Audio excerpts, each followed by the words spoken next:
How to change background of video. Go to Capcut, click on new project, then go to photos. After that, you select the particular photo you want to use, click on it, then click add. It will bring you to the working environment. Click on overlay, click on add overlay. Okay,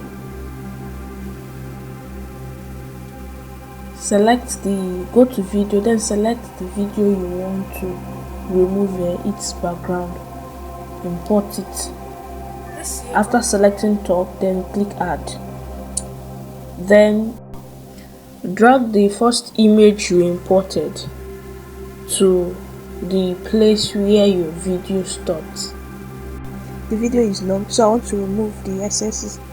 Then I'll click on split and delete the excesses. Click on BG removal, click on auto removal to remove the background of your video.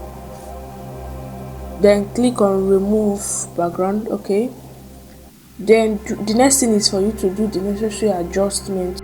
You will have to position the image and the video well, because I don't really want that Capcut logo to show, so that after editing I can crop it out. Then click on export. Thank you.